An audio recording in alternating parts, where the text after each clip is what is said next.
Mavericks in a 7-player deal, according to Adrian Wojnarowski. The 23-year-old Porzingis met with management this morning to express his frustration with losing and the team's past dysfunction. He's been out for nearly a year recovering from an ACL injury, and he can become a restricted free agent this summer. Joining Porzingis in this trade to Dallas will be Courtney Lee, Tim Hardaway Jr., and Trey Burke. The Knicks will receive a player they passed on in that 2017 draft, Dennis Smith Jr., also Wesley Matthews and DeAndre Jordan. The deal may also include draft assets. Porzingis' career with the Knicks, well, remember how it started. It started this way. With the 4th pick in the 2015 NBA Draft, the New York Knicks select Kristaps Porzingis from Liepāja, Latvia. He last played for Sevilla in Spain. You heard the boos. We saw the crying. The Knicks faced a ton of criticism that night, but the Unicorn quickly changed people's minds. He increased his scoring in each of his first 3 seasons, averaging close to 23 points per last season when he earned his first All-Star selection. But almost a year ago, he tore his ACL following a dunk on Giannis, and he's yet to play this season. The good news is that he recently worked out shooting threes, and he was dunking. That is great news for now Mavericks fans. And the man who broke the story, Woj, joining us with much more. This escalated quickly. This morning, he's not happy. He talks to Knicks management. This afternoon, he's traded. How did this come about? Well, Porzingis asked for a trade earlier today, but there was already a deal in motion with Dallas. And for the Knicks, twofold. Listen, this relationship had been deteriorating. The Knicks knew that even before Porzingis came in today. They knew where it was headed, and they were looking to get off of Porzingis. And what they really wanted to do here was create cap space. They have now as much as $75 million available this summer, which would allow them to sign 2 max players. And this tells you that New York has real confidence that they have a real chance to get Kevin Durant from Golden State and then a second max star. But New York has certainly gone all in here. They'll get a pick or 2 from Dallas also in this team. You got notable free agents here, as you mentioned, Kevin Durant, Kawhi Leonard, Kyrie, Klay Thompson, Kemba Walker, potentially Jimmy Butler here.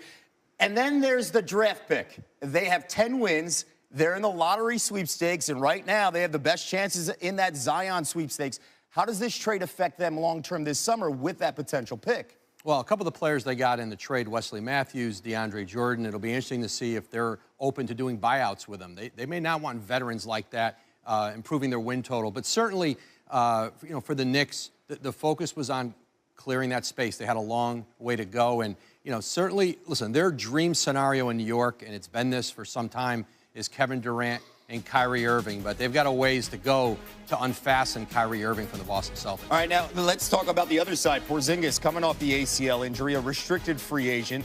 What does that mean for the Mavericks, pairing him up with Luka Doncic and the future here in Dallas? Well, he's certainly, Porzingis fits in with a great tradition they've had of really having success with international players. Certainly the end of the Dirk Nowitzki era, and then Luka Doncic has come in and become their franchise player.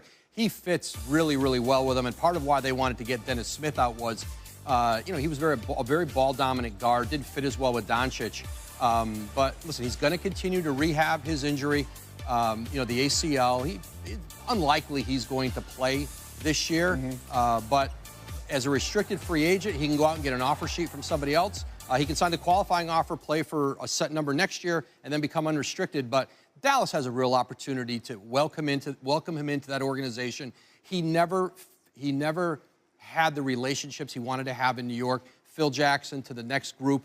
He wanted to find, in his mind, a more functional organization. And there's certainly been positive change in New York, but he's looking for a place where he can feel like he belongs, and he's got that opportunity in Dallas now. He was drafted in 2015. They went through 4 head coaches. They never won more than 32 games. Meanwhile, the Dallas perspective, the Mavericks, they're in Detroit. And just minutes ago, Rick Carlisle, the head coach of the Mavericks, he was asked about the trade.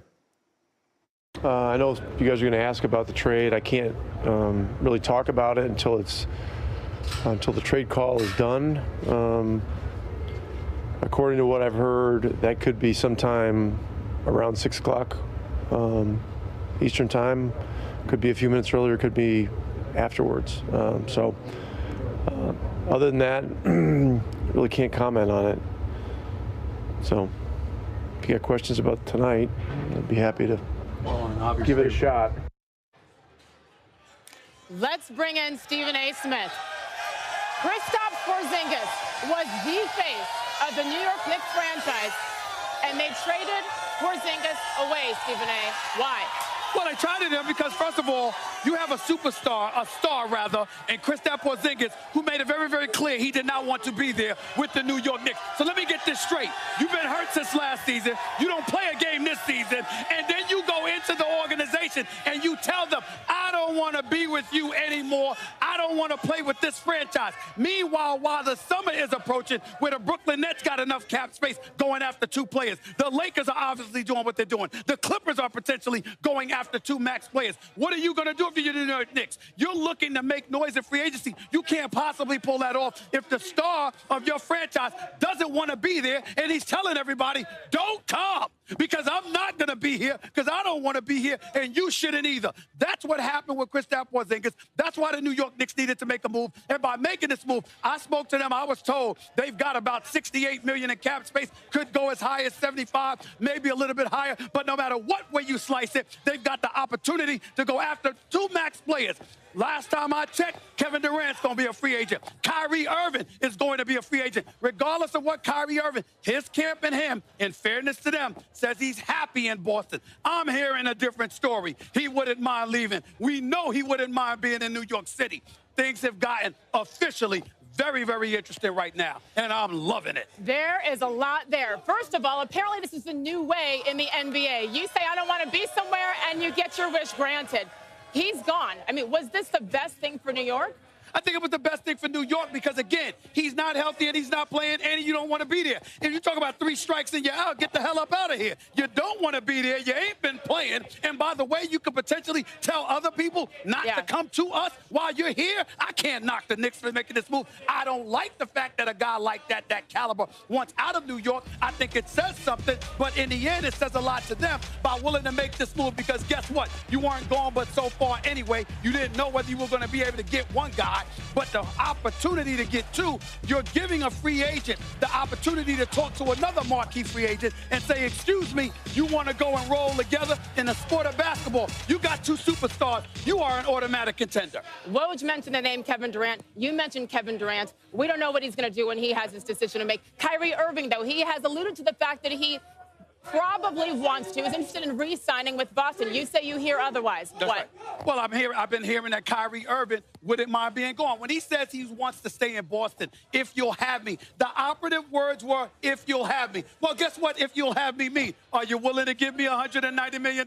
I know Danny Ainge would be willing to do more than that for Anthony Davis, but is he willing to do it for a 6'1" point guard who is absolutely sensational in box office in my mind, but had questionable knee injuries in the past, got a hip injury now? You're wondering about longevity with Kyrie Irving if you're Boston because of the crew that you have. But if you're the New York Knicks, I don't give a damn if he walked in front of you with crutches. If he says he can play next season, you got to take the chance because you've stunk for so long that you have to do something. So as it pertains to Kyrie Irving, they're doing the right. Of course, you want to put yourself in position to get him. And in the case of Kevin Durant, I think if Golden State loses a championship, then that's a different story. But if they win the championship and Kevin Durant gets his 3rd ring, I don't think it's beyond the realm of comprehension that he might decide to leave. And if you're New York, why not? Especially when Brooklyn is right on Atlantic Avenue saying we can attract marquee players too. You can't let that happen if you're the Knicks. Listen, we got 15 seconds left. Dallas now just outside the playoff picture. What does this do for them? They haven't been in the postseason in 2 years, haven't done much since they won it back in 2011. Their future looks bright. They haven't been out of the first round since they won a championship. Their future looks bright with Doncic and, of course, Porzingis. But it doesn't spell championship, but they're moving in the right direction. I'm happy for Rick Carlisle. Once again, apparently, hey, if you don't want to stay somewhere, just say I want out. It's amazing what is happening right now in the National Basketball Association. Stephen A., little fired up, huh, Kevin? We warned you. Oh, yeah, he's ready to go. And we're just getting started here. Full coverage of the Knicks' surprising trade of Kristaps Porzingis. Michael Wilbon will tell us who won the deal, the Knicks or the Mavericks. Plus, Woj is back. New details tonight on the Lakers trade talks to acquire Anthony Davis from the Pelicans. Remember him? Stay tuned. This is SportsCenter. Puig, by the way. Right. I really miss Yasiel Puig. Wake up, my friends. Time to get going. Randy and Nicole on your TV right now. Yes. I think we found a new definition of awkward. Thanks to the people down, no, not us. Okay. Down in New Orleans. Market corner. You can't erase people when they still exist. Yeah, let's show you what they did to Anthony Davis. We're talking about the Pelicans. Davis says he wants out, and the Pelicans delivered. On the left side of your screen, that is what the pregame hype video used to look like for the Pelicans. Right side still looks like Voldemort to me. Anthony Davis is huge. He's at the center of that. To the right side of your screen now is what it looked like last night. They erased him from the hype video. He's still on the team, and he was there last night. I don't know. Pretty awkward, if you ask me, and if you ask Nicole. Jahlil Okafor, earlier in his career, plenty awkward. That's why he's no longer with the 76ers. But he's been a nice pickup for the Pelicans. Scored over Paul Millsap there. Here, swatting Gary Harris. Okay, 12 points, 6 of 7 shooting in the first half, but he only finished with 14 points. But still, the Pellies had a 3-point lead at the half over the second place in the Western Conference, Denver Nuggets. But the third quarter belonged to Nikola Jokic, who found Monty Morris there. And later, Jokic to Morris, who's only getting run because Jamal Murray's out with an ankle injury. So these Nuggets are shorthanded, and yet they had an 11-point lead through 3. But the Pelicans care not for your shorthandedness. They're down so many starters due to injury. Drew Holiday's the only one out there. He knocked down a 3, made it a 1-point game. Ensuing Nuggets possession. Who's your closer? It's Jokic. And Michael Malone actually said as much, the Denver head coach, that everybody knows where the ball is going. Nikola Jokic is our closer. 20 points for him, 13 rebounds, 10 assists, his 8th triple-double of the season. Nuggets win, and Alvin Gentry was asked about the video postgame.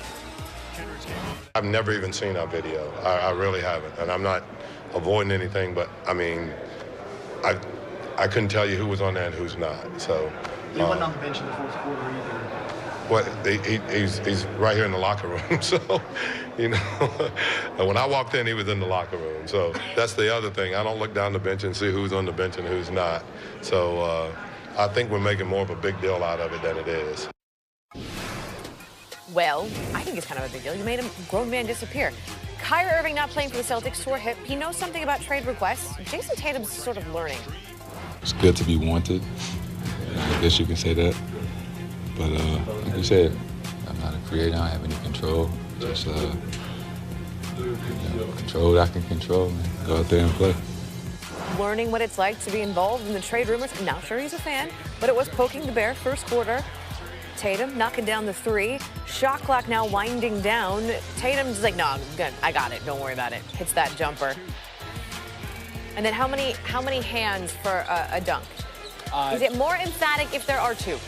Yeah. Usually, he finished with 20 points, but 13 of them came in the first quarter, and the Celtics led by 4 at the half. We go to the third now. Celtics pulling away. It's 89-72. Jason Tatum misses. Terry Rozier, I got it. And then lobs it. Tatum slam. As you watch it again, I want to tell you not pictured as Jaylen Brown because he had 21 points and 10 rebounds. The Celtics are 12-1 in their last 13 home games.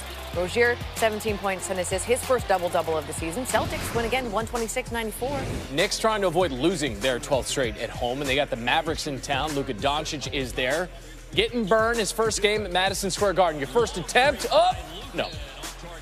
No rim, but no nothing either. Later, Doncic, how about this one? We're just going to drive by Tim Hardaway Jr., throw that down. High percentage.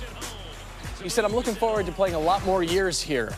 Third quarter, Mavericks lead by 13. Sharing the basketball, Doncic, the steal, shot clock winding down. How about it?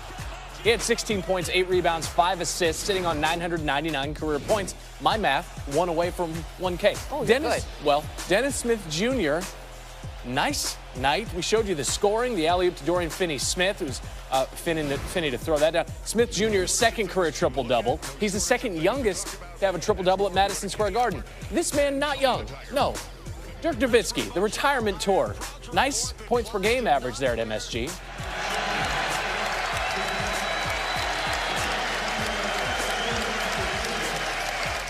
He's getting love everywhere he goes, and he sort of turned back time a bit last night. He had 9 points in the first quarter, did Dirk, and he said, I knew if I get a chance, I was going to step into some, he said, of his jumpers. Modesty becomes him in old age. 3 from the wing, teammates digging it, long 2-point jumper. He had 12 minutes and a season-high 14 points. The Knicks do lose their 12th straight at home, 114-90. Luka on Dirk. Well, let's start with Dirk on MSG. I said it this morning, just the court being lit, everything else is dark. It's just the feeling here in this arena is like nowhere else. So I always enjoy playing here, and if it was my last time, it's definitely one of my most favorite places to play. He's amazing, you know. But especially, you know, when I first came into Dallas, I was like afraid to talk to him. You know, he was like the legend, you know. But now I joke with him a lot. You know, I make fun of him a lot, and he's just great. You know, he's like a very normal person off the court, and that's what most means to me.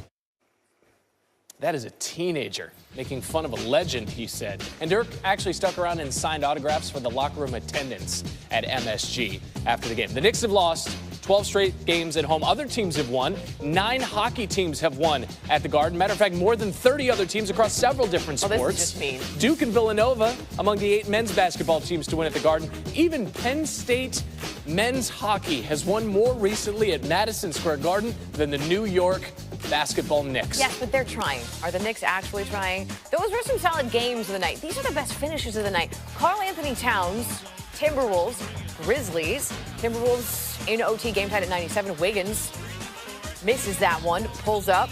Nope. Rebound by Towns. Watch that. Got it. He spent much of the game in foul trouble, but he was there when it counted the most. 4 to shoot. Wiggins has to go. Wiggins, pull-up jumper, no. Towns a rebound, lets it fly. And Karl-Anthony Towns drills it at the buzzer. A catastrophic finish for the Grizzlies. When you let that go, did you know that it was in? Yeah, I did. I knew it was in. It felt good. I haven't had a shot like that all night, so I shot it, felt good, and got it off in time. He said the basketball gods had been mean to him earlier in the game, and now they were smiling upon him. 16 points, 10 rebounds. Timberwolves get their 4th straight win. That